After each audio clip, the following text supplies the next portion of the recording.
Che ti è sembrato di questo numero di apertura? Io non ci ho fatto caso.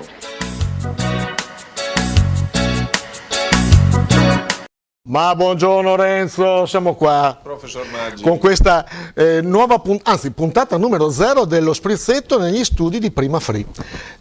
Abbiamo un parterre adeguato per questa nostra prima partenza. Abbiamo una giornalista barra cantautrice, Anna Nani, il nostro amico Diego Rivellari, celeberrimo, altrettanto celeberrimo, Luca Bellotti e naturalmente il guru della situazione, con me l'ideatore dello Sprizzetto. Lo Sprizzetto cos'è? È quattro ciaccole, come l'abbiamo sempre definito, e in compagnia siamo qua, parliamo del più e del meno. Naturalmente, adesso facciamo dire due parole anche al nostro guru. Renzo, noi eravamo abituati a essere un po' più spartani, in un locale con la gente che ci portava da bere, adesso qua negli studi un pochino siamo... Siamo un po' colpiti da questo sfarzo. Però mi è venuta, usando l'italiano sofisticato, mi è venuta in mente una domanda. Però tieni il microfono, noi siamo Chiedo scusa, hai ragione. Siamo abituati con la nostra spartanità. Mi è venuta in mente una domanda. Un italiano sofisticato ovviamente, ma le tante domande che mi fanno è: ma scusa, lo sprizzetto, io mica dico, guardate che è analcolico, totalmente analcolico, oggi poi altrimenti saremmo ambriachi. Neanche quello. Vabbè. I nostri ospiti, naturalmente tu eri il designato per trovare due ospiti illustri per fare una partenza adeguata. E abbiamo cercato di colpire l'arco costituzionale, infatti a destra e a sinistra, tra l'altro siamo giusti, quindi siamo giusti a destra e a sinistra. Luca Bellotti, già mi sono scritto Luca, imprenditore, presidente provinciale di Alleanza Nazionale, consigliere regionale del Veneto nel 2001, Camera dei Deputati, sei rieletto alla Camera nel 2006 e poi sei stato anche, cosa importante, sottosegretario di Stato al Ministero del Lavoro e delle Politiche Sociali. Adesso da quanto tempo è che non sei più... Diamo il microfono a Luca. Da quanto tempo è che non sei più attivamente in politica come allora?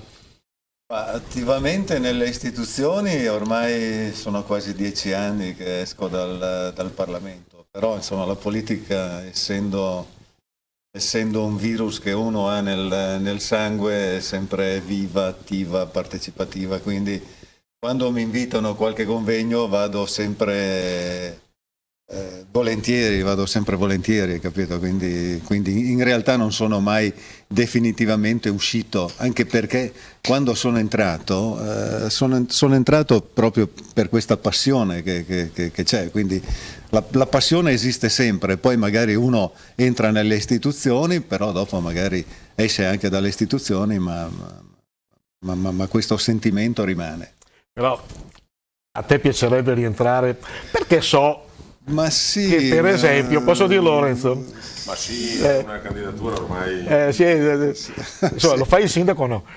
Ma questo bisogna chiederlo ad altri, bisognerebbe chiederlo... A chi bisogna chiederlo? Ma bisognerebbe chiederlo ai cittadini, a dire la verità, in maniera chiara, perché io mi ricordo la sinistra una volta faceva le primarie anche, no, con alcuni candidati per vedere quali erano i più indicati a rappresentare magari un certo percorso e pensiero politico. Oggi le primarie non vengono più prese in considerazione. Secondo me potrebbe essere un buon strumento per individuare i candidati, perché transitando adesso le candidature transitano attraverso le segreterie politiche. Transitando attraverso le segreterie politiche ci sono sempre logiche molto diverse da quelle che possono essere magari la scelta dei migliori rappresentanti, di quelli che hanno, non dico i titoli, ma di quelli che hanno l'esperienza, perché molto spesso oggi le istituzioni vengono... c'è gente che entra senza un minimo di esperienza professionale, di esperienza lavorativa. Ad esempio, faccio sempre un esempio: se io dovessi rientrare in Parlamento, no, la prima proposta di legge che farei, uno entra in Parlamento dopo i 50 anni. Perché dico questo? Perché comunque io ammiro la gioventù, ammiro la forza d'animo, il pensiero eccetera, ma uno quando arriva nelle istituzioni deve portare qualcosa, deve avere un'esperienza di vita, deve avere un'esperienza importante, perché non può entrare nelle istituzioni per prendere dalle istituzioni, ma deve portare se stesso, portare la propria esperienza di vita, perché rappresentare qualcuno o qualcosa è sommamente importante e anche di grande responsabilità. Dopo i 50 dici?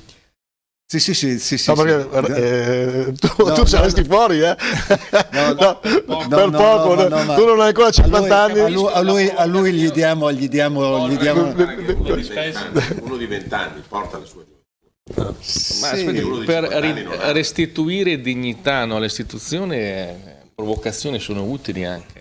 Se l'idea è quella Ti chiedo magari col microfono. Se l'idea è quella, dicevo, di ridare maggiore dignità e decoro alle istituzioni, come dire, no? Anche una provocazione può essere effettivamente utile a far ripensare che cosa voglia dire, per esempio, rappresentare un territorio o la nazione in Parlamento, insomma, cosa di cui appunto si parla oggi poco forse, no? Mentre si parla di tutto l'accessorio. Chiedo a Renzo, ma tu lo vedresti bene come sindaco? Tu tra l'altro sei stato sindaco. Sì, però... ho fatto anche il sindaco di Rovigo, però tieni conto che anche Diego è uno dei protagonisti della scelta del candidato sindaco. Ma adesso dopo glielo chiediamo. Che Diego è un uomo però importante. Gli chiederemo anche perché è un uomo importante nel PD. Perché poi il PD ha fatto questa mossa. PD e PD, un tema sì. Perché il Partito Democratico è proprio un tema filosofico. È un tema che ci porterebbe a volare. Se lo vedrei bene, io lo vedrei benissimo candidato, perché bisogna che fermiamo dove stiamo con i piedi l'ex per democristiano che in lui mette le mani avanti e l'ex democristiano è sempre ex democristiano. Mi permetta, non ex democristiano. Sei democristiano. Perché la democristianità è un abito mentale, e cioè ragionare, prudenza, mai colpi di testa, ragionare. È una categoria dello spirito. È una categoria dello spirito. E qua parla il filosofo. Non il democristiano, ma chi ammira un certo modo. No, Luca, perché ha delle caratteristiche di idoneità come candidato che andrebbero benissimo? Perché porta con sé l'esperienza. Adesso faccio una battuta. Siamo proprio nel pieno delle dimissioni del sindaco Gaffeo.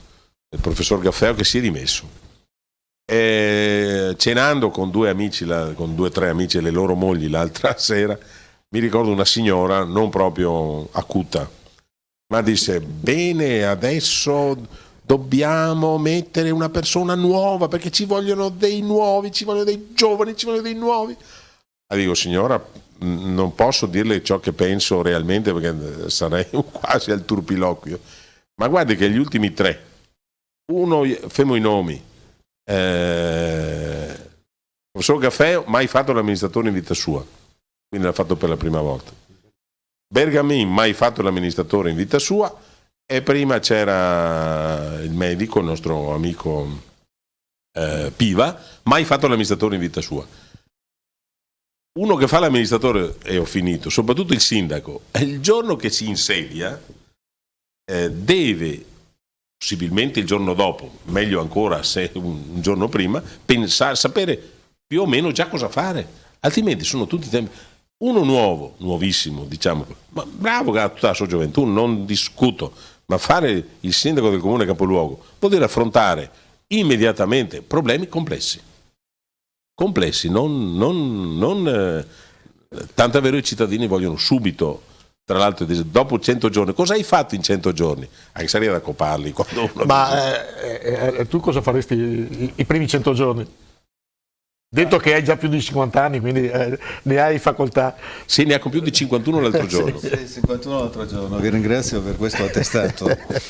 No, io allora credo che bisognerebbe fare un'analisi dei vari problemi lasciati, ma al di là dalla precedente amministrazione. Ma comunque io vedo Rovigo come una cittadina dove bisogna rafforzare la qualità della vita. Qualità della vita significa che uno deve sentirsi sicuro, significa che uno deve avere una cittadina o quantomeno le infrastrutture, la possibilità di poter lavorare, di poter sviluppare, di poter crescere, di poter anche istruirsi. So che Diego è presidente del CUR, quindi un grande centro di eccellenza della nostra provincia, quindi addirittura rafforzare, sostenerlo, perché credo che con l'istruzione e con la cultura possa essere uno degli strumenti validi per poter far crescere la città. Questa amministrazione, adesso credo che non fosse l'argomento del giorno di parlare dell'amministrazione di Rovigo, però credo che l'amministrazione passata non abbia trasmesso quella anche serenità di essere amministrati nel modo giusto, nel modo corretto. Troppe situazioni sono emerse di negatività. Ad esempio, io credo che uno dei punti di attenzione della politica possono essere i giovani, sotto un certo punto di vista, ma anche gli anziani. Allora il fatto della chiusura di Casa Serena, la gente non va a capire i regolamenti, cosa c'è sotto, la legge, la normativa, però insomma il fatto di avere affrontato questi problemi, di non averli saputi anticipare questi problemi, mette la cittadinanza, mette i cittadini nella grande difficoltà di dire ma allora come siamo amministrati? Ecco, qualità della vita, qualità dell'appartenenza nella cittadina, fare una delle eccellenze e poi portare Rovigo in giro per il paese, per l'Italia, in giro per il mondo.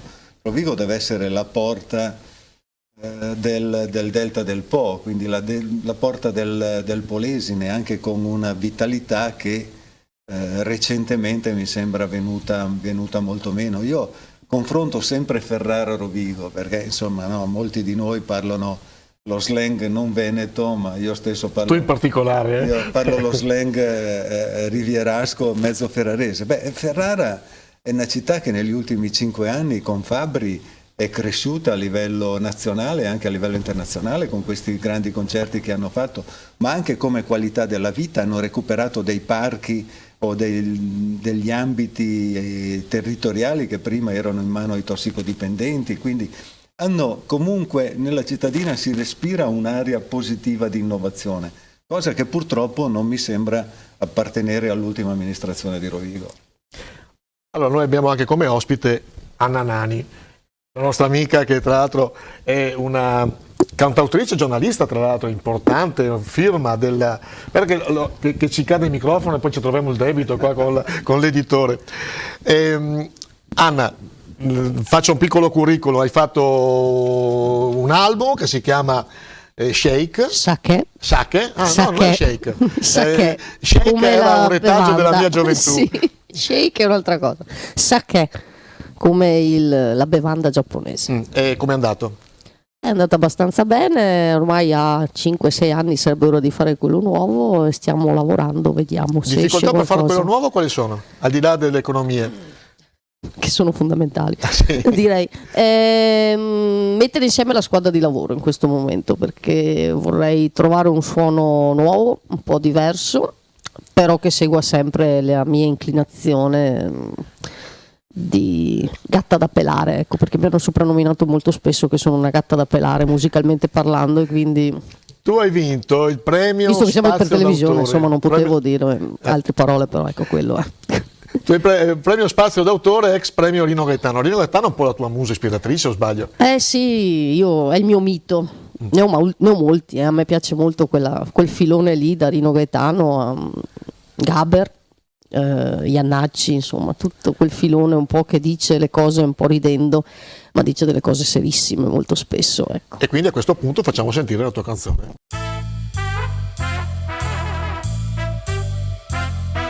Ho visto cose che voi umani non potete immaginare. Vengo da un paese dove non esiste il mare. La mia pelle cambia colore a seconda dell'umore. Ditemi, da che parte avete il cuore?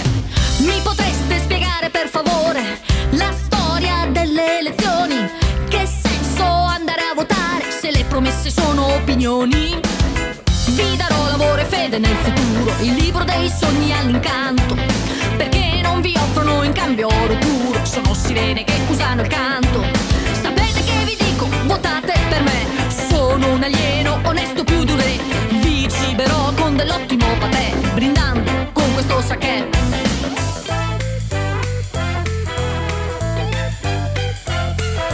Prima di approdare sul pianeta Terra ho viaggiato in galassie dove non c'è guerra. Mi hanno colto come fossi un loro cittadino. Da quando sono qui mi danno del clandestino. Mi potreste spiegare per favore la storia delle poi dei cloni. Vi darò lavoro e fede nel futuro, il libro dei sogni all'incanto, perché non vi offrono in cambio oro puro, sono sirene che usano il canto. Sapete che vi dico, votate per me, sono un alieno onesto più di un re, vi ciberò con dell'ottimo patè, brindando con questo sake.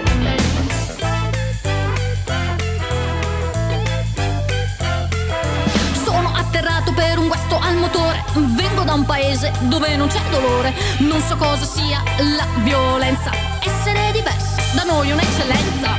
Mi potreste spiegare per favore sta storia delle elezioni? Che senso andare a votare se cambia nome alle tassazioni? Vi darò lavoro e fede nel futuro, il libro dei sogni all'incanto, perché non vi offrono in cambio oro puro, sono sirene che usano il canto. Sapete che vi dico, votate per me, sono un alieno onesto più di un re, vi ciberò con dell'ottimo patè, brindando con questo sake. Mi potreste spiegare per favore sta storia delle elezioni? Che senso andare a votare se le promesse sono opinioni? Complimenti, bravissima Anna. Grazie. E adesso riprendiamo il nostro discorso simil politico di quattro ciaccole in compagnia. È il momento di Diego. No, dai. Facciamo il curriculum? Allora, lo abolirei, però insomma devi citare proprio in maniera più stringata possibile. laureato in filosofia, Questo è vero, sì. questo non puoi smentirlo, Posso smentirlo. con una tesi su Tocqueville, si dice così? Esatto, sì. Tocqueville disse: la stampa è per eccellenza lo strumento democratico della libertà. È ancora così? Ha un'interrogazione, quindi. Sì, no, tu non pensi neanche quanta soddisfazione è per uno che a scuola non è proprio fosse un genio. Fare una domanda ai professori. Fare una domanda a un prof. Su Tocqueville dovresti interrogare persona nota che è l'avvocato Migliorini di Adria, che è un esperto del pensiero liberale. Io ci ho fatto la tesi ed è un attore insomma che si è occupato di democrazia, della democrazia americana e quindi anche del tema della stampa, della propaganda eccetera. Chiedevi su questo? Chiedevo, la stampa, Mario non l'ha detto, però ho letto che l'ha detto lui, la stampa è per eccellenza lo strumento democratico della libertà. Assolutamente, quello che stupisce Tocqueville, In teoria. che parla viaggiando in America, siamo 200 anni fa quasi ormai, è quello che in ogni villaggio americano cosa vede? L'esistenza di un giornale, dei media, e per lui questo prima ancora dei partiti, delle associazioni, è diciamo il presidio di ogni realtà democratica. Mi chiedo peraltro se nel mondo dei social, ahimè oggi sia veramente ancora così, ci illudiamo tutti quanti di manovrare e padroneggiare l'informazione di base, ma in realtà molto spesso gli strumenti ci mancano e vediamo che questo pesa anche nel dibattito pubblico forse e pesa sulla politica. Non so se ho risposto. No, non ho capito però se secondo te è ancora uno strumento democratico della dovrebbe libertà. essere così, nel senso sul dovrebbe sia controllare il potere e insieme promuovere un dibattito pubblico democratico. Alle volte però vedo che c'è una grossa difficoltà nel fare questo, però senza una stampa libera e democratica non si può parlare di una democrazia ad ogni livello, anche a livello di base. Ecco. Beh, oggi comunque ci sono gli strumenti che ci fornisce l'informatica, digitale, no? certo.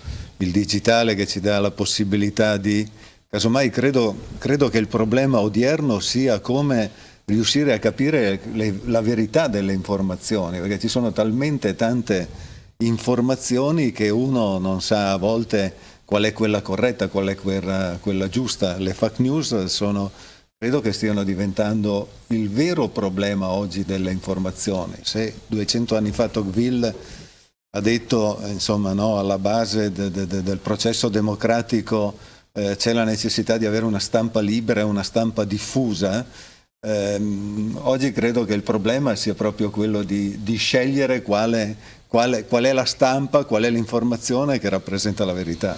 Sì, oggi viviamo, ritorno su questo punto perché mi stimolava l'intervento di Bellotti. Ci illudiamo appunto in questo mare di informazione di poterci costruire la nostra agenda, in realtà rischiamo molto spesso di annegare dentro questo mare perché appunto l'informazione è indistinta e ognuno pensa di essere in qualche modo, no, quasi l'editore o il giornalista di se stesso. Invece molto spesso noi cadiamo appunto preda di fake news o di altri, come dire, pericoli, ecco, della rete, quando invece la stampa è potere, una realtà che dovrebbe essere autonoma e indipendente ed essere anche in grado di filtrare l'informazione e di aiutare e di sostenere, diciamo, l'impegno del cittadino-lettore. Se viene meno questo diaframma, ecco, noi siamo veramente in una situazione complicata anche per la democrazia. Le fake news cosiddette sono un fenomeno non soltanto contemporaneo, ma esistevano, possiamo dire, perfino nell'antichità, nell'antica Grecia, Roma, eccetera, no? Quando si volevano vincere le guerre anche attraverso le spie o comunicando false informazioni, quindi non è una novità assoluta. Certo è che oggi, come dire, questa realtà, questa bolla, ecco, del digitale ci espone, come dire, a pericoli maggiori ed è un rischio anche per la tenuta delle democrazie. Però era un discorso che abbiamo fatto in un altro sprizzetto con Renzo, si dà sempre la colpa ai social, cioè i social sono diventati la scusa per giustificare certe... Dipende da come li usiamo, ecco. Sì, primo, lo però ci dovrebbe essere... è neutro, può essere, sì, dipende da come, diciamo, ma la stampa non dovrebbe essere lei a salvaguardia di controllare le fake news, mentre molto spesso la stampa stessa, te lo dice uno che più o meno ci lavora, le propaga, dici? Le propaga primo, e poi dopo, stampa libera in Italia è anomala la situazione visto che ci sono pochi editori, o è una cosa diffusa in tutto il mondo? Ah, ma quindi parliamo di argomenti seri, quindi adesso ci esponiamo su cose. Lei pensava ci sottovaluta. La storia, lascio subito Renzo, ma la storia della stampa in Italia è una storia di per sé anche particolare, no? Perché larga parte dei nostri giornali quotidiani, anche dei più illustri storicamente, nascevano sostenuti e supportati da gruppi industriali. Raramente noi abbiamo avuto in questo paese editori puri, no, capaci di fare il giornale e di pagarselo attraverso soltanto quello che il giornale fa. C'è, come dire, una sorta di anomalia anche nella storia italiana.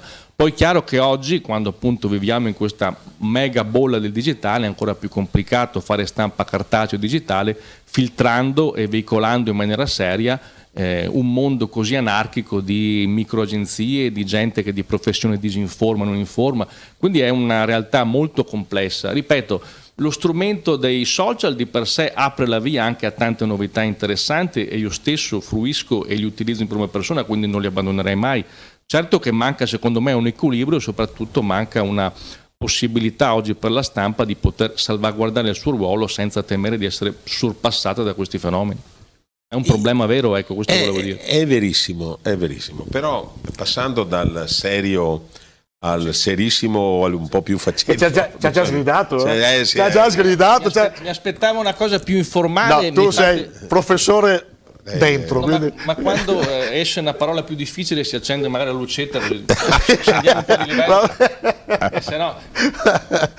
Ecco, però il professore non può rinunciare al ruolo di professore, giustamente. E quindi quando i ragazzacci come noi vanno fuori tema, ci dà una bacchettata sulle dita.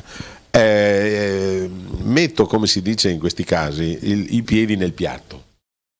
Le fake news sono una cosa, e cioè esede bae che circolano, cioè delle gran panzane. Lo traduciamo per quelli che ci ascoltano in tutta Italia. Sono delle grandi palle, bugie colossali che girano. Mentre l'idea della palla dà proprio, scusa Renzo, proprio quella cosa, no, che parte piccola e poi si ingigantisce. È un'immagine anche questa, sì, utile a chiarire la dinamica. Però per evitare che i social, in realtà in particolare Facebook, dove sei i commenti. Facebook ormai è appannaggio di noi un pochino più maturi. Poi, sì, è vero. L'altra generazione ha già altre cose. Però diciamo la verità. Per avere delle notizie, cioè per avere prima di tutti le notizie, devi guardare Facebook. Lascia stare i commenti, cioè, i commenti sono una perversione del sistema, del mezzo, ma in realtà per avere la velocità di propaganda delle notizie, di propalazione delle notizie è straordinario. Adesso io non voglio dire il nome, però se volete posso dire il cognome. Il nostro amico Baroni è straordinario, lui ha una velocità di conoscenza delle cose. Per esempio, non esiste decesso di persona più o meno importante che lui non conosca quasi prima delle nozze funebri, cioè è un uomo eccezionale. È la domanda, un vero influencer. L'amico Baroni è Fabio Baroni, che è noto. L'amico Baroni è Fabio Baroni, che è un influencer di Rovigo. Influencer del rugby, grandissimo amico, persona divertentissima. Ecco, tu vuoi sapere una notizia, devi guardare il suo profilo. A questo punto, visto se no Diego ci sgrida, No, era solo una battuta. diamo il microfono ad Anna, che gli chiediamo, Anna, tanto facciamo settimana Scusa, canzone Anna, tua. una domanda che ti riguarda. Sei a 45 giri o a 33 giri? Questo? Sì. 33. A un 33. Sarebbe il cosiddetto padellone o long play. Sì, long play, l'LP. L'LP. Quando è che ti vedremo a Sanremo oppure sei sì. contrario a Sanremo?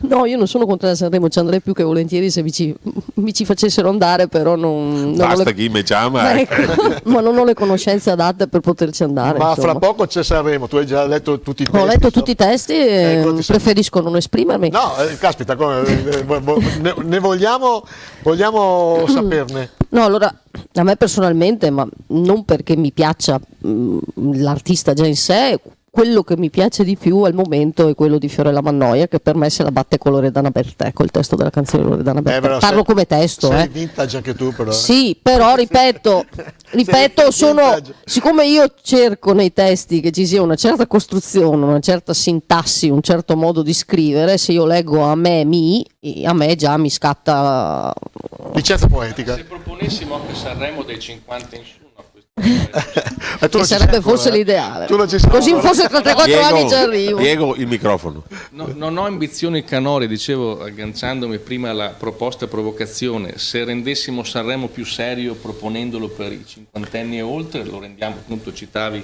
No, il problema Sì.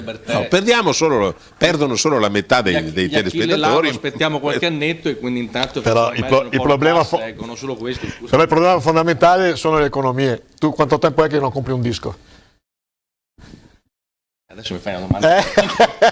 No, perché io è una vita che non compro più un disco. Fruisco della musica, devo confessare anche qua un'attitudine più da boomer, perché compravo ancora qualche CD ogni tanto di quelli. Ma ogni tanto, non nel dischi. senso che non siamo fruitori e consumatori e non facciamo economia. E qua oggi la musica è persa nella rete, insomma. È Questo vuol dire tornata che- di moda la volontà, è tornata alla moda di acquistare i dischi in vinile, Vinile, 33. certo.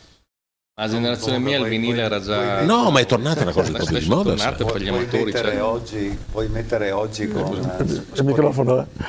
ma vuoi mettere oggi la comodità che uno, per dirti, Spotify ti dà tutta la musica che vuoi senza pubblicità, senza interruzioni, quindi anch'io ho ancora tutte le varie reminiscenze dei vecchi. Noi avevamo ancora i 45 giri, Sì, ma questo adesso fra noi. no, io ho i CD, no?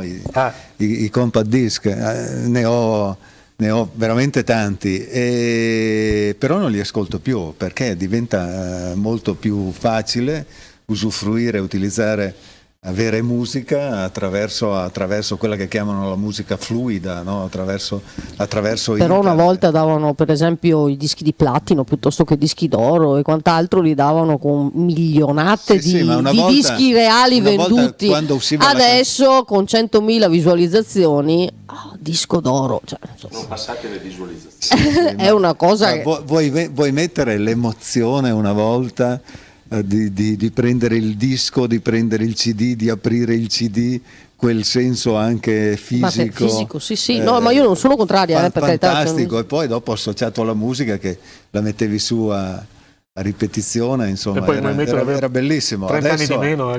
Sì, probabilmente sì. Canzone Non lo so. canzone di Pierangelo Bertoli. 30 anni di meno? Sì, Mai sentita. c'è questa strofa che C'è, di meno. Vero? Confermo. abbiamo preso Quindi con Bertoli, Renzo ci scavalca a sinistra ancora una volta. Vedi che tutto si riesce. Renzo è democristiano, Quindi facciamo sentire un brano di Anna. Proseguiamo con Cantami Omina, che ho dedicato alla Tigre di Cremona, insomma, che spererei che sentisse prima o poi e decidesse di cantare un verso, anche solo un verso nella mia canzone mi svolterebbe la vita. Anche per la SIAE. Sì, Soprattutto per la SIAE.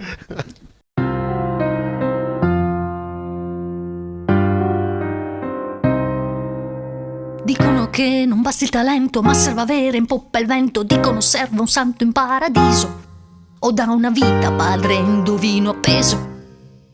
Dicono bisogna avere fortuna, essere baciati dalla luna. Dicono serva pure l'esperienza, non basta l'età per fare un'esistenza.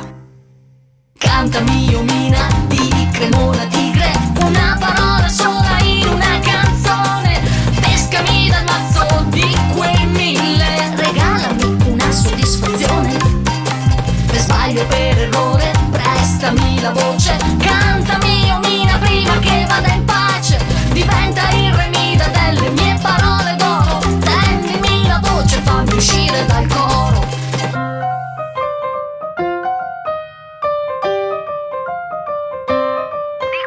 Di trovarsi al posto giusto, merito di un senso sesto. Dicono di non scendere a compromessi, poi ti superano a destra, sempre gli stessi. Dicono di prendere il treno in orario, siamo in Italia o mi sbaglio? Dicono che per emergere o sei stronza o ti fai fottere.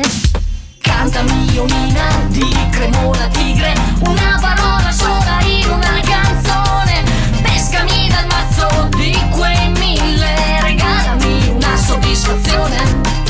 Per sbaglio, per errore, prestami la voce. Cantami Omina prima che vada in pace. Diventa il remida delle mie parole d'oro. Tendimi la voce, fammi uscire dal coro. Cantami Omina di Cremona Tigre, una parola sola in una canzone. Pescami dal mazzo di quei 1000, l'importante è finire l'emozione. Per sbaglio, per errore, prestami la voce. Cantami Omina prima che vada in pace. Se non per me, fallo per mia mamma. Da quando sono nata lei ti osanna. Cantami Omina di Cremona Tigre, una parola sola in questa canzone. Pescami dal mazzo di quei 1000, regalami questa soddisfazione. Per sbaglio, per errore, prestami la voce. Cantami Omina prima che vada in pace. Diventa il remida delle mie parole d'oro. Tendimi la voce, fammi uscire dal coro. Cantami Omina di Cremona. Ritorniamo in studio. Allora, abbiamo chiesto a Luca Bellotti per quanto riguarda il sindaco di Rovigo. Argomento già accantonato. 2021 Diego Crivellari diventa presidente del CUR, Consorzio Università di Rovigo. Che opportunità è per Rovigo e per la provincia? L'ho detto prima, cioè una realtà di eccellenza che funziona qua, perché molto spesso la politica, che anche prima abbiamo ricordato il suo alto tasso di litigiosità, in questo caso ha prodotto una cosa buona che è sempre stata supportata, ecco, da destra e sinistra delle varie amministrazioni. Oggi possiamo dire che è una realtà in crescita, ecco. Si sono aggiunti insediamenti come lo studentato, si è già realizzato per molti versi in area Censere, qua a Rovigo, un polo della formazione che si sta estendendo. Sono arrivati nuovi corsi come ingegneria di rischio idrogeologico, che è un corso che porta a Rovigo studenti da letteralmente mezzo mondo. Quindi noi che siamo, come dire, pro tempore, ecco, alla guida di questa istituzione, non possiamo far altro che sperare, ecco, in questa prosecuzione, in questo sostegno, in questo supporto da parte anche delle istituzioni massime della provincia e non solo, e sulla possibilità, ecco, in questo senso colgo anche una considerazione che prima veniva fatta, provare a promuovere, a presentare questa realtà il più possibile all'esterno. Rovigo è una provincia piccola di 200.000 abitanti e poco più, lo sappiamo, e quindi occorre andare a prendersi letteralmente studenti anche in altre province o regioni vicine o magari anche lontane, o addirittura in altri paesi del mondo, come sta facendo Padova con ingegneria. È un'architettura particolare perché, come sapete, abbiamo il CUR e 2 atenei di eccellenza, Padova e Ferrara, E io quindi spero che questa esperienza continui e si consolidi nel tempo come sta facendo. Non è facile perché, ripeto, oggi gli atenei sono anche in competizione tra loro, ma noi abbiamo come territorio secondo me alcune carte da giocarci interessanti. Insomma, il fatto di essere una città piccola ma a misura di persone e di studente, di avere spazi quindi e strutture adeguate al servizio di studenti, docenti e dell'università, e di poter giocare su quella carta del Polesine come territorio, diciamo, sostenibile con l'ambiente, il suo delta, eccetera. Quindi qualche carta interessante l'abbiamo da giocarci. Soffre l'università a Rovigo della divisione geografica della nostra provincia? Alto, medio e basso Polesine? Ma forse soffre più per una realtà legata ai collegamenti e trasporti a volte, però insomma c'è un bacino, come già sapete, credo che è abbastanza ampio, che va oltre Rovigo, insomma, perché Chioggia, la Bassa Padovana, Legnago, Ferrara stessa, quindi è un bacino di per sé che è più ampio della provincia. E poi ci sono diversi studenti che veramente arrivano anche da fuori regione, perché alcuni corsi, la maggior parte dei corsi sono corsi comunque aperti ma anche particolarmente gettonati. E poi uso un'ultima parolaccia, professionalizzanti, nel senso che accompagnano le persone al lavoro in tempi abbastanza rapidi mediamente. Questo i dati al Malaro non solo ce lo dicono. E potrebbe diventare volano per far crescere la provincia, visto che aveva provocato Luca... Lo è già oggi, oggi, perché questa provincia è stata abituata a esportare, o meglio, capitale umano, a formarlo altrove, magari poi non tornava più a casa. Oggi è possibile formare da parte diversa gente polesana a Rovigo, a casa nostra, e magari fare in modo poi che questi titoli vengano spesi sul territorio.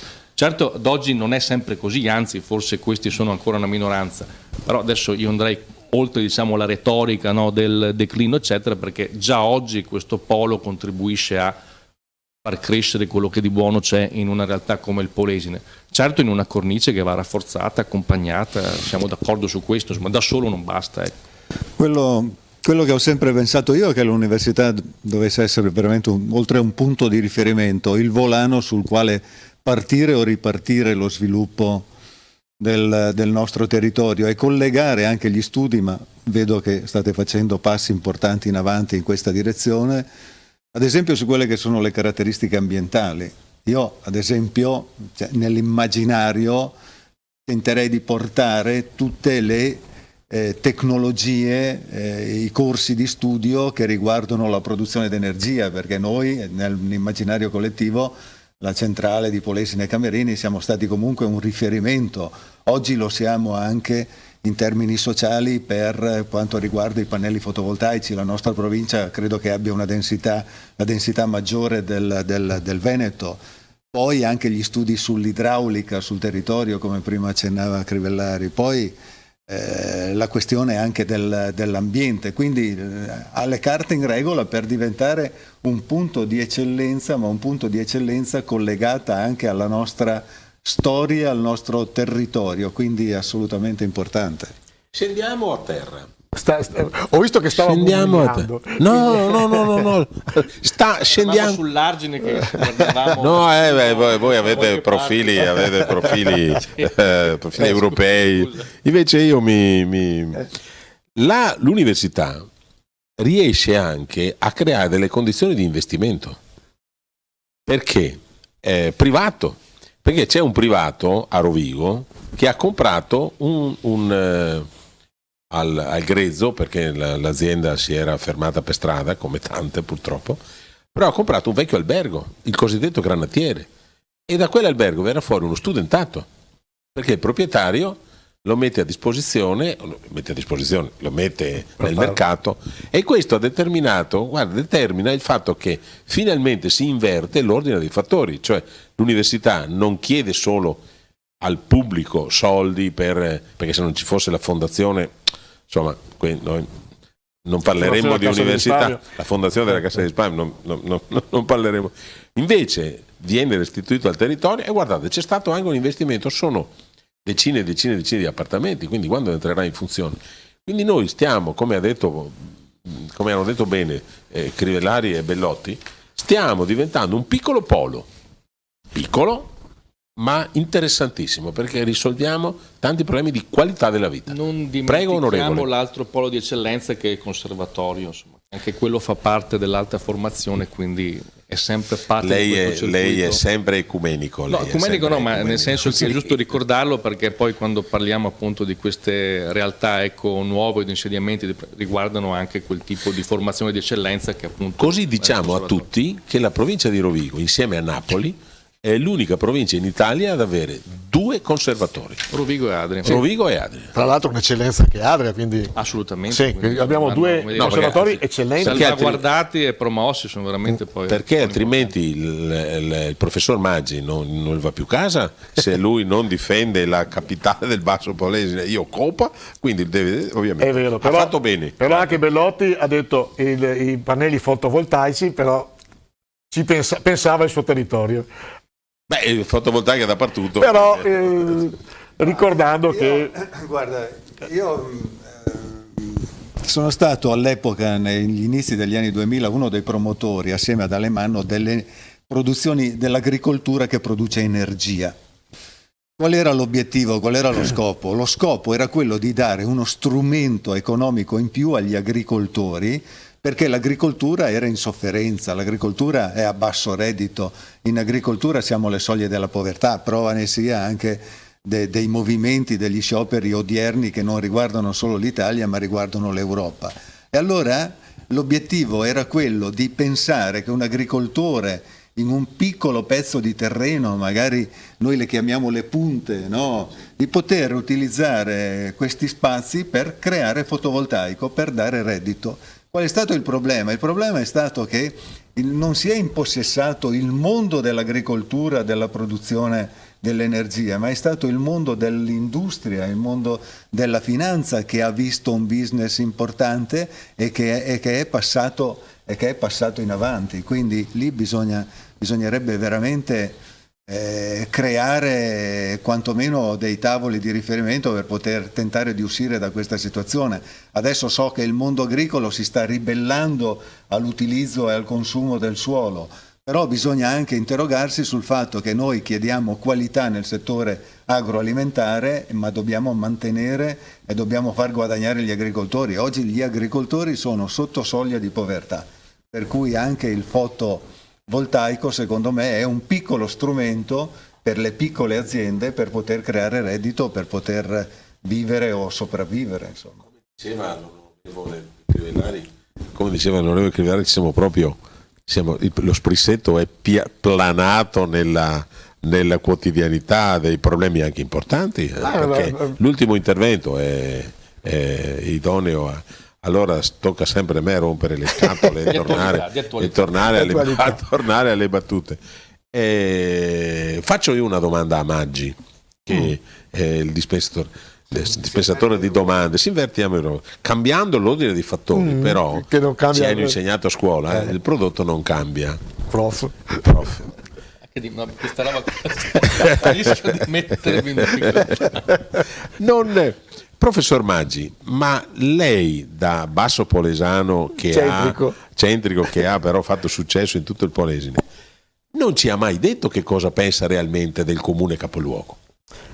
Il comune capoluogo per noi del Basso Polesine è molto lontano. Si caterebbe bene a vivere a Rovigo? No, effettivamente noti l'italiano molto giustamente. Molto Dante Alighieri. Per noi del Basso Polesine, penso anche di interpretare Anna, che abita anche lei nel comune di Ariano, è molto lontano Rovigo, cioè noi non conosciamo le dinamiche. Io le conosco perché anche per lavoro, però altrimenti quello che succede nel capoluogo, tipo il sindaco che è andato, che non c'è più, altre cose, c'è molto lontano. Siamo molto più vicini forse nel Basso Polesine a zone... Ma la mia era una domanda volutamente provocatoria, perché se guardiamo le cose come sono e non come vorremmo fossero, in realtà il centro della politica non è più a Rovigo, ma da tempo. Il deputato che abbiamo, cioè Diego, che è originario di Rosolina, ma è venuto ad abitare a Rovigo. Però c'è ancora la residenza a Rosolina. Adesso diciamo troppe cose. I genitori sono Rosolina, quindi però adesso stesso, ecco. Stabilmente la sua dimora, usando un termine giuridico, vive e lavora a Rovigo. Vive e lavora a Rovigo. Il deputato che vive, il senatore vive a Loreo. l'assessore regionale vive a Stienta, il consigliere regionale la consigliera regionale vive a Stienta, l'altra consigliera regionale vive a Trecenta. Ma quale Rovigo centrale? Rovigo è diventato un luogo. Una volta erano tutti. Adesso invece, quindi lei si deve far promotore vindice del fatto che la ex periferia, cioè la parte periferica rispetto, anzi non chiamiamola neanche periferia, il resto della provincia è la vera protagonista della politica della nostra provincia. Perché? Sarebbe auspicabile, dici. Ma no, è così. Cioè, le ho elencato. Però il problema di fondo è che la nuova segretaria provinciale di Fratelli d'Italia è di Portoviro. Il nuovo segretario provinciale, coordinatore provinciale di Forza Italia è addirittura di Este. Quindi, come vede, siamo diventati. Siamo diventati. Fammi dire una cosa provocatoria. Perché ne approfitto perché come un nudista, una zanzara in un campo di nudisti, no? Qua c'è Diego, quindi siamo stati entrambi nel Parlamento, uno seduto da una parte e dall'altra del Parlamento. Non entrambi nudisti, anch'io pensavo. No, ma è ugualmente pericoloso. Anch'io pensavo. Ecco lo spirito È per dirti la provocazione. Noi siamo talmente piccoli che, ti faccio un esempio, in provincia di Rovigo, dei 36 giornalisti professionisti che ci sono a Venezia, non ce n'è neanche uno al TG3, neanche uno di Rovigo. Siamo talmente piccoli che quando io parlavo con il mio presidente Gianfranco Fini, no, mi diceva: Luca, insomma, Rovigo, per quanto tu possa, via Momentana fa ancora più abitanti. Allora dovremo aumentare questo spirito anche di appartenenza e magari tentare, la voglio buttare lì come provocazione, perché lo sprizzetto è anche provocazione, è anche divertimento, se riuscissimo a fare partito dei polesani, hai capito? Anche Pipì non è proprio un acronimo buono. No, perché no? Il Partito Popolare Europeo ha governato l'Europa fino No, era proprio per l'assonanza, per altre cose. No, quindi il Partito dei polesani. Una SVP polesana da mettere perché con Diego siamo sempre andati d'accordo, magari poi le appartenenze ci portavano a votare in maniera diversa, però credo che insomma le province piccole non devono dividersi, non devono trovare unità, e io credo che questo serva anche a rafforzare l'economia nei territori, perché troppe divisioni rallentano il processo di sviluppo. In questi giorni, leggendo i quotidiani locali, ho letto, leggendolo in sequenza, una cosa che mi ha fatto molto piacere. Molto. Non so quale sia la causa, possono essere molteplici le cause, ma siccome il 31 dicembre i tira a riga sui conti e quindi tira a riga anche sui residenti, e si scopre il comune A sono cresciuti i residenti, il comune B sono cresciuti i residenti, il comune C sono cresciuti i residenti. Vuoi vedere che c'è un'inversione di tendenza nel venire ad abitare o a trasferirsi, non so se sia più cicogne, ma mi auguro anche quello, nella provincia, e sono i comuni piccoli che vedono crescere le loro, lasciamo stare lo storico Occhiobello, ma ho visto Villanova Marchesana, Gavello, ho visto San Bellino, bravissimo, Gaiba. Beh, lì immagino che ci sia lo zampino positivo della presenza di Amazon che ha determinato le condizioni. Però, come diceva Mao Zedong, anzi lo diceva Deng Xiaoping. Mi lasci senza argomenti così. Ma no! È roba tua questa qua. Deng Xiaoping diceva: non interessa che il gatto sia nero, grigio o bigio, l'importante è che mangi i topi. Quindi Deng, grande innovatore. Il grande innovatore della Cina. Lei che è il nostro in generale. Che è il nostro professor Maggi vede questa cosa andrebbe aiutata. Ma certamente andrebbe aiutata, però a chiusura del discorso della nostra provincia che non decolla, oppure che è piccola, eccetera, non c'è un legame tra le tre anime di questa provincia. Perché è lunga e stretta? Perché è lunga o stretta. Abbiamo perso un treno quando dovevamo fare provincia con Verona, secondo te? Ma non siamo stati noi. No, guarda, io... Lo auspicavi? No, sinceramente no. Io vedevo di più, ma questo era nella fantasia e nei sogni, non nella realtà e nella pratica politica, nell'attualizzazione. Io vedevo di più una provincia collegata a Ferrara, perché collegata a Ferrara innanzitutto avremmo avuto un buon titolo, perché saremmo stati la provincia di Ferro, FE e Rovigo, quindi ci saremmo presentati con un nome assolutamente importante. E poi perché praticamente è la parte rovesciata della provincia di Rovigo, la provincia è l'immagine speculare, abbiamo tantissime cose in comune. Abbiamo ovviamente il fiume Po che ci divide, ma il fiume Po anche che ci unisce, il delta del Po, lo stesso modello ad esempio nel Basso Polesine e così come nel Basso Ferrarese dell'agricoltura. Poi potevamo godere di alcune punti di riferimento strategici di Ferrara, ad esempio l'università, ma anche del polo chimico. Non dimentichiamo che nel 1960 a Ferrara è stata scoperta con Nata la plastica, quindi una delle eccellenze, uno dei punti di partenza dell'industrializzazione moderna mondiale. E quindi così, se avessi dovuto disegnare, avrei disegnato Rovigo assieme a Ferrara, perché andare anche a Verona significa spaccare le nostre realtà, marginalizzare, essere sempre inferiori rispetto a un posizionamento di Verona o di una provincia importante. Andare con Ferrara siamo molto simili, per cui avremmo potuto presentarci magari tra la provincia di Bologna da una parte e la provincia di Padova dall'altra, avremmo potuto presentare comunque una realtà socialmente ed economicamente molto forte. Tu avresti una suggestione, diciamo, visto che siamo un po' sulla fantapolitica, ma molto interessante questa cosa, perché tu sai che io da sempre non sostengo una cosa che qualcuno mi contesta nel basso, cioè che il delta sia unico. In realtà è una realtà unica, impastata di culture, di presenze veneziane, stensi, eccetera, però il delta è unico.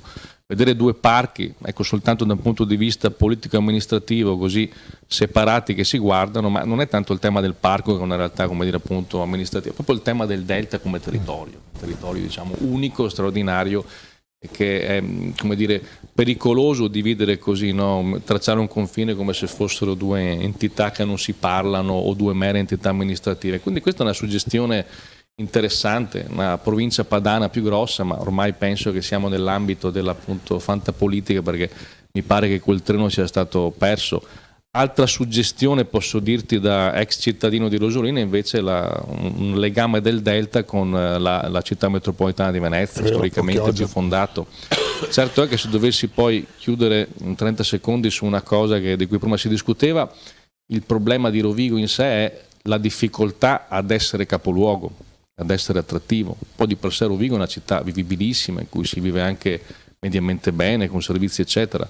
Il problema forse, qua lo citava Renzo quando diceva che la politica ormai si è trasferita anche fisicamente altrove, è la difficoltà di esercitare un ruolo da protagonista che coordini poi tutta questa piccola provincia, insomma. C'è anche un'altra piccolissima osservazione, non so cosa me ne pensate, però ad esempio se vai a Padova c'è la provincia che è padovana, se vai a Ferrara c'è la provincia ferrarese, se vai a Vicenza i vicentini. A Rovigo non c'è la politica, cioè Rovigo è polesine, cioè c'è un collegamento lessicale, non c'è la corrispondenza. Questo vi posso citare uno studio fatto all'inizio degli anni 90 dall'allora presidente della provincia, il compianto Alberto Brigo, che lo studio studio fu fatto dagli industriali di allora, incaricarono un istituto trentino. Mi ricordo che quando esposero alla giunta del comune di Rovigo e alla giunta della provincia le loro conclusioni, mi colpirono moltissimo, perché mi è rimasto impresso questo: ricordate che fuori da Rovigo, quando voi dite Polesine, la cosa che passa subito per la mente dei vostri interlocutori è provincia potenzialmente un po' in pericolo per l'acqua, ponti insicuri, strade insicure. Mentre se voi dite Rovigo invece evoca una città, mura merlate, e quindi, se possiamo darvi un consiglio, non usate Polesine, usate Rovigo, perché Rovigo è identificativo. Polesine vuol dire terra emersa dalle acque, e quindi ha tutto un aspetto. Io so che noi siamo innamorati di questo termine, ma se cominciassimo a smettere ad usarlo, smetterebbero anche gli altri, perché evochiamo quello che vi ho detto. Nella nostra provincia abbiamo delle eccellenze straordinarie, delle pagine da presentare anche agli italiani, no? Certamente. È nata, per dirti, a Rovigo la Buie, quindi le prime organizzazioni, i primi scioperi, la prima ribellione sociale, oserei dire il primo tentativo di uscire dalla povertà assoluta, nasce a Rovigo.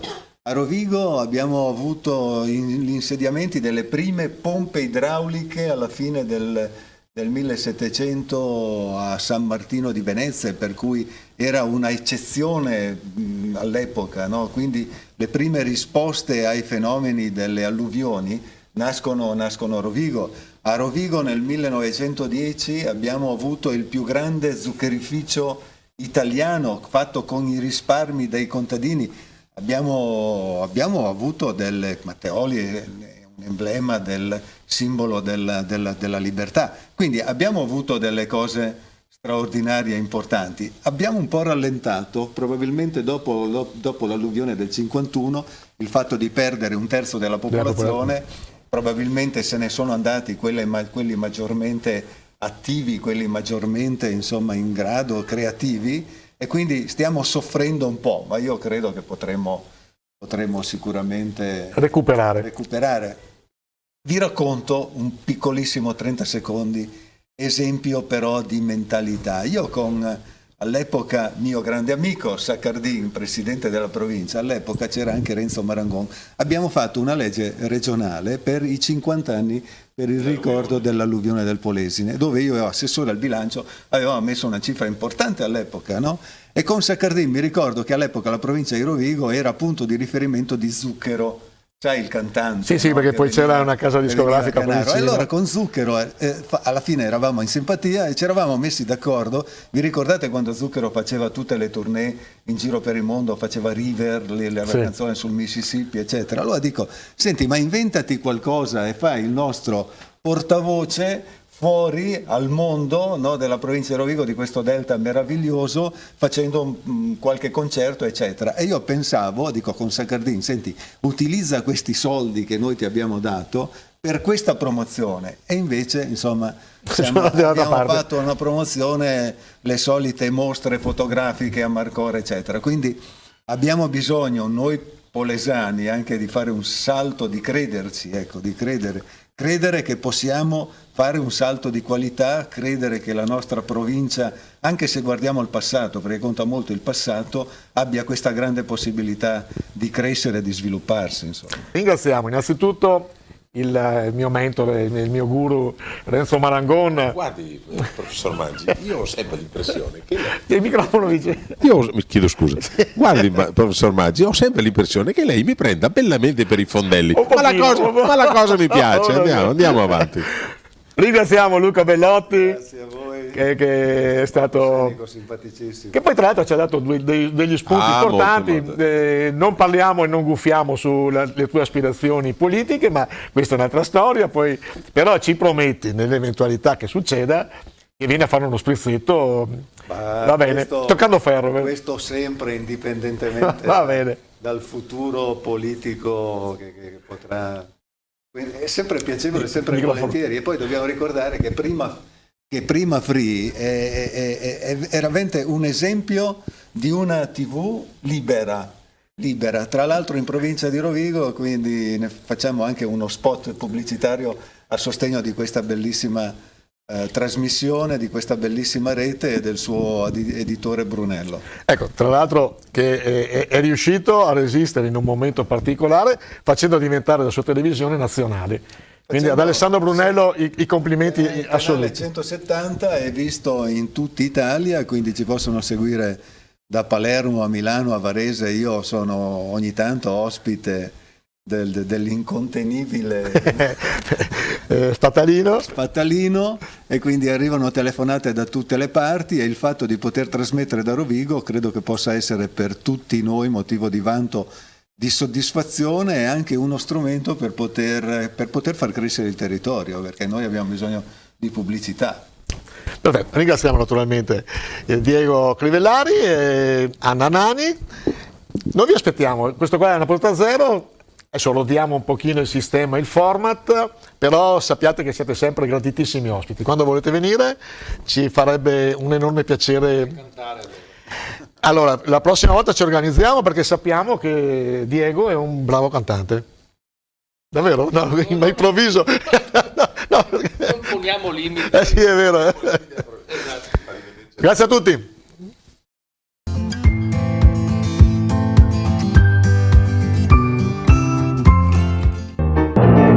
Questo spettacolo è orribile. Spaventoso. Disgustoso. Ci torniamo ancora? Sicuro.